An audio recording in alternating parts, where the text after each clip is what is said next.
mengenai tato. Tahun saya Powerslave album pertama ya, 94, sekitar setahun setelah ini album pertama, saya dengar kabar yang Nato itu meninggal ternyata. Kalau nggak mungkin setangan.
Bismillah.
Bismillah.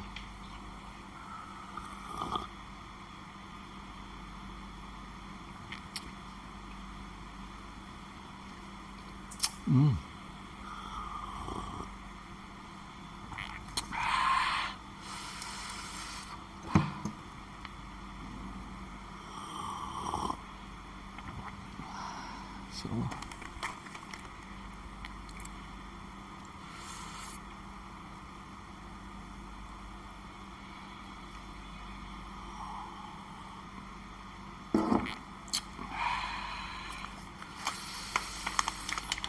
Masalah. Alhamdulillah. Bismillah. Teman-temanku semuanya, kembali lagi di video Rumah Masakan Andre Muhammad. Kali ini diawali dengan membuat kopi. Jadi kopi ini buat saya sesuatu yang penting ya. Maksudnya saya mengawali hari selalu kopi. Jadi sebetulnya hampir saya coba beberapa eh, ngomongin merek gitu ya.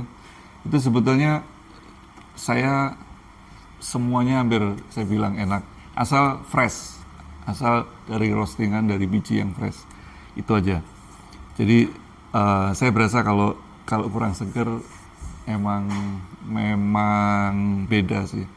Nah, ini beberapa brand terakhir yang sedang saya konsumsi. Yang paling sering kemarin Arutala. Nah, sekarang saya lagi coba namanya Biang Kopi. Ini enak asli. Saya bikin versi manual brew V60 yang Japanese ya, pakai es. Mungkin nanti saya cantumkan rasionya, soalnya ada beberapa yang nanya. Nah, ini saya sesekali yang manual, sesekali saya yang pakai mesin espresso. Kadang-kadang juga tubruk. Intinya kopi, gitu. Dan yang paling penting intinya tidak pakai gula. Oke ya teman-teman. Oh ya, terima kasih sudah mengikuti beberapa segmen video saya. Akhir-akhir ini saya memang sering membahas mengenai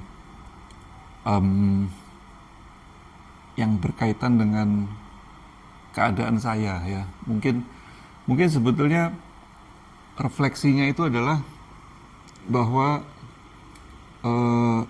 saya nyalakan lampunya dulu. Nah, refleksinya itu adalah bahwa saya keadaannya itu sekarang seperti ini, sementara di luar sana masih diposting keadaan saya yang sebelumnya. Itu aja sebetulnya. Dan ya saya sekali lagi saya tidak bisa marah-marah ataupun saya meminta di take down, ya itu siapa saya gitu. Ya udah, itu biarkan asal sebetulnya saya nggak ikhlas ya, saya nggak rela. Jadi sebetulnya ada etika untuk memberitahu saya gitu aja. Tapi ya udah, kalau memang tidak dilakukan dan diposting video-video saya yang sebelumnya, ya itu mungkin resiko saya. Kenapa dulu saya seperti itu, gitu. Nah, saya ingin bahas mengenai ini yang terakhir video yang saya posting kemarin mengenai tato. Ini mungkin penasaran teman-teman. Terima kasih sudah apresiasi. Terima kasih juga yang sudah memberikan masukan bahwa ada istilahnya apa ya? Ada yang memfasilitasi untuk penghapusan tato. Nah, ini saya ingin disclaimer dulu bahwa begini. Pertama, ya sebetulnya akhir-akhir ini kan saya jarang pakai baju-baju lama ya, ketat. Dulu saya suka pakai. Saya coba sekarang, ya sebetulnya ya saya juga heran juga kenapa dulu saya pakai baju sesempit ini gitu. Ini contohnya ini. Dan ini sekali lagi, ini produk lama yang brand ini masih ada. Mungkin saya bisa berikan informasi bahwa ya dulu saya ada semacam kerjasama dengan satu brand.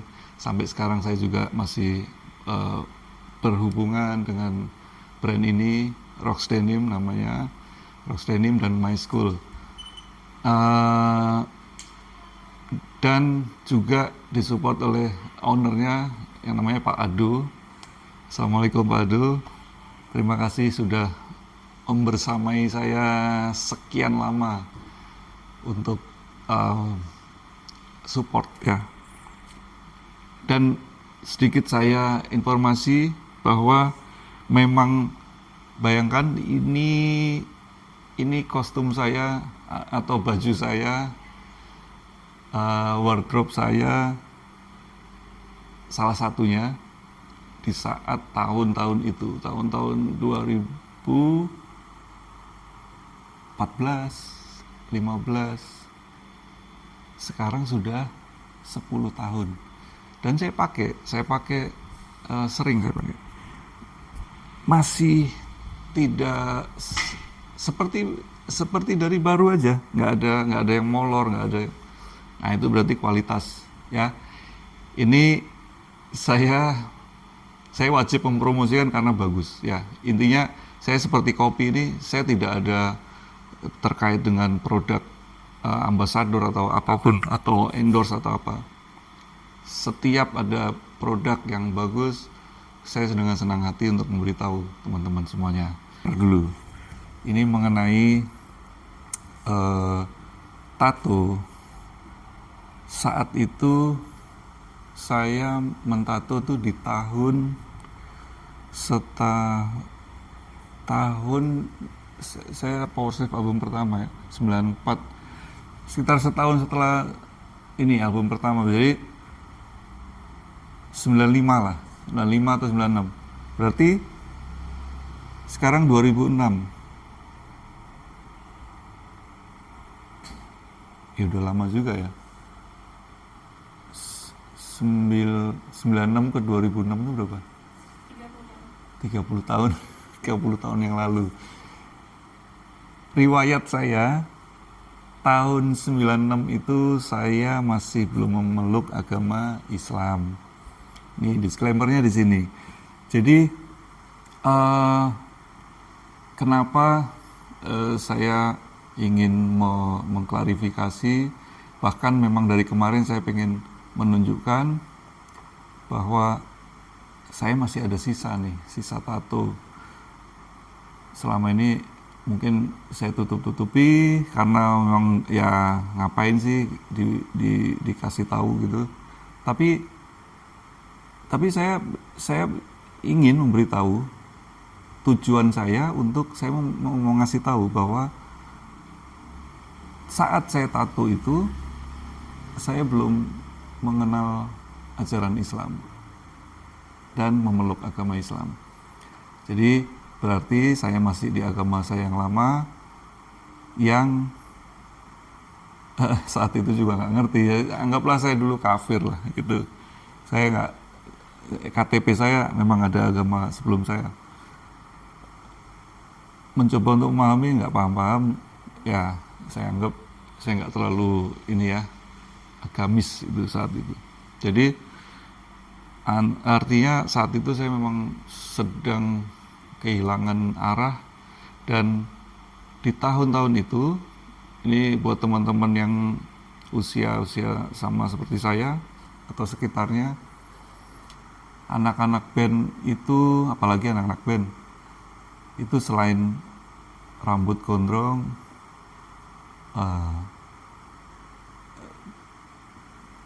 tato, baju ketat gitu ya, celana ketat gitu. Ini setelah ini flower, setelah cutbray di tahun-tahun itu ya, 90 ke atas.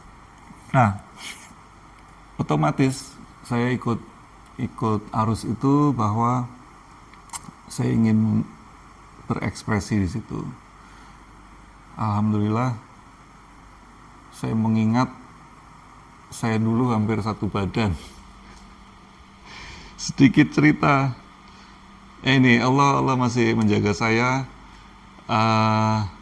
Saya ketemu tukang tato nih, ini sedikit cerita ya, di tahun itu berarti 95 itu atau 96 ya, yang nato saya itu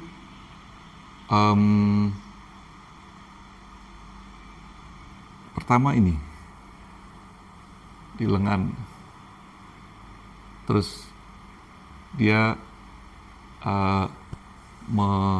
menawarkan coba di sini, karena sebetulnya di sini saya dulu pernah tato sedikit jelek gitu, jadi mau ditimpa lah gitu, memperbaiki ini. Ketika ditato saya berpikiran, eh setangan aja ya gitu. Wah, ini kalau setangan saya punya konsep nih. Jadi makanya ini nyambunglah sama ini gitu. Konsep, dan saya senang konsepnya tuh. Wah, sudah punya inilah keinginan untuk next saya mau lanjut gitu. Nunggu kering dulu lah, nunggu, kan sakit ya. Sakit loh, di tato itu sakit. Terutama ya teman-teman yang sudah tato kan tahu. Terutama di daging. Di tempat-tempat yang sifatnya berdaging ya, misalnya sini. Pokoknya yang ada dagingnya itu sakit sekali. Singkat cerita, saya janjian berarti kan saat itu dua minggu lagi lah gitu, nggak datang orang ini. Zaman dulu kan ya belum telepon, belum ini ya, HP itu masih jarang lah orang. Maksudnya memang nyari orang tuh agak susah. Ya udah, nggak datang. Setelah berapa bulan saya dengar kabar yang nato itu meninggal ternyata. Oh, waduh, saya punya janji padahal ini mau. Ya udah, dan saya nggak mau diteruskan sama yang lain, ya udah berhenti di sini. Nah itu hikmahnya, maksudnya ternyata saya direm di situ. Kalau nggak mungkin setangan. Biasanya ya mungkin ada yang sudah berurusan dengan tato satu itu udah keterusan, bahkan makanya ada yang sebadan sampai habis muka ya, dan ada yang sudah taubat dengan kondisi seperti itu. Nah, itu singkat ceritanya. Jadi ketika itu intinya jahil ya, saya masih nggak tahu. Kemudian berjalan, saya masuk Islam dengan kondisi, dengan prosesnya bahwa ternyata tato nggak boleh, tato haram. Nah, sekarang kembali ke saat ini. Kenapa saya memberitahu kemarin postingan saya tunjukkan, saya mau disclaimer bahwa ingat, tato itu tidak boleh di Islam ya.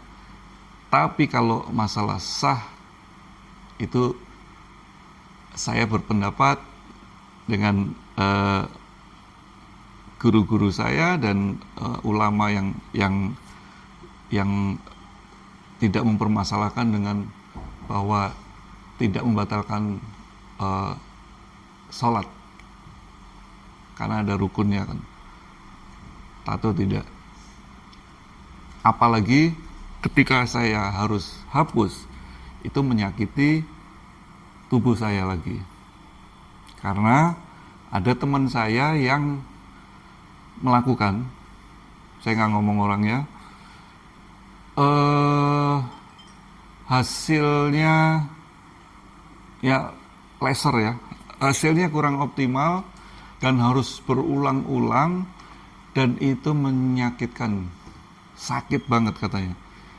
Nah, ini yang tidak boleh di Islam, karena seperti ditato lagi.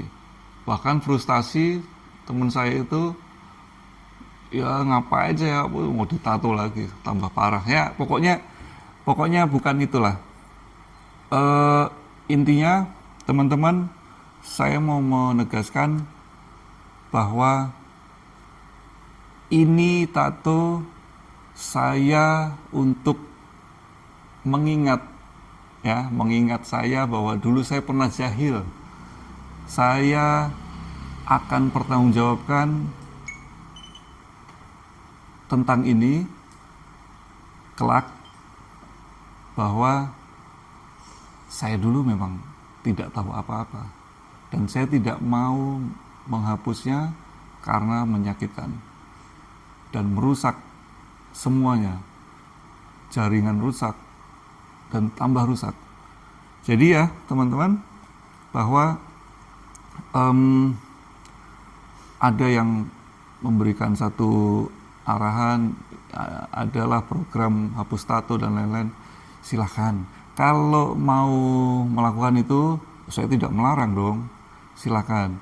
Tapi ya intinya jangan dipaksakan sekuatnya, apalagi kalau itu adalah biaya ya. Kalau free silakan, tapi asal tidak menyakitkan. Yang paling penting di sini adalah yang belum ditato.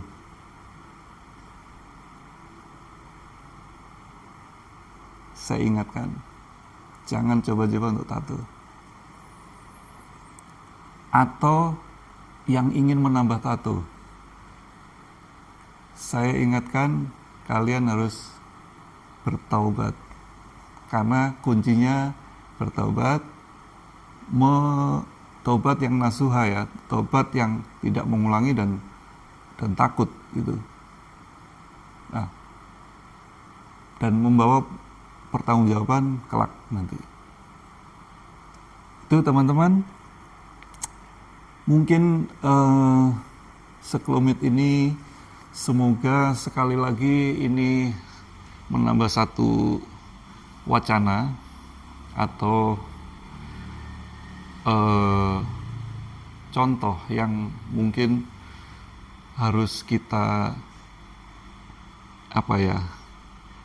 renungkan ya. Maksudnya, jangan sampai terjadi seperti saya, kemudian saya harus menginformasikan ini.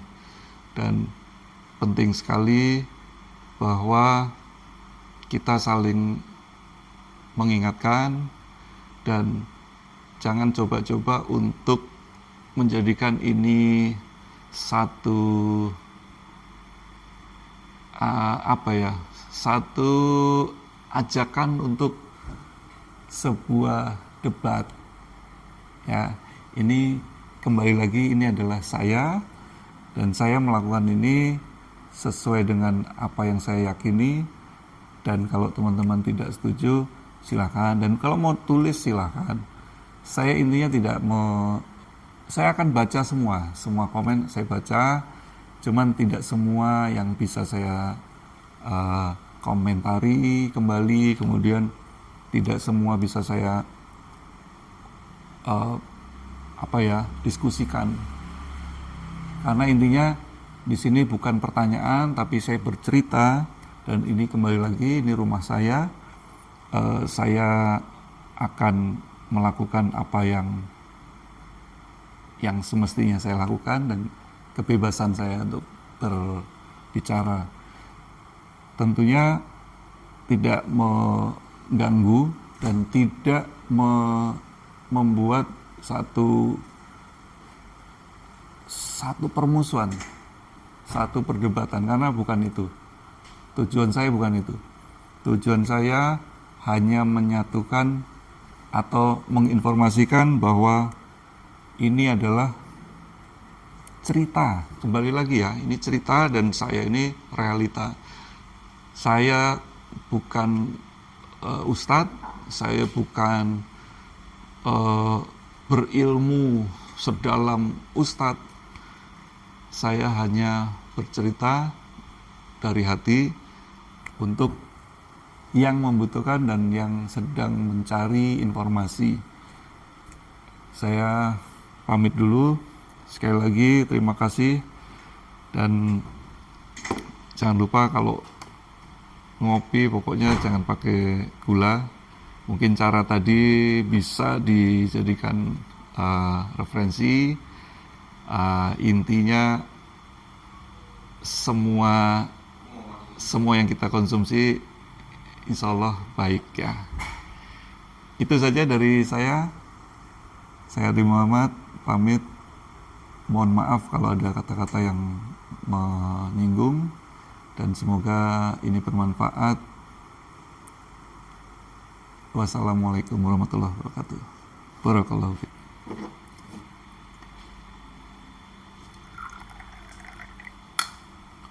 Bismillah.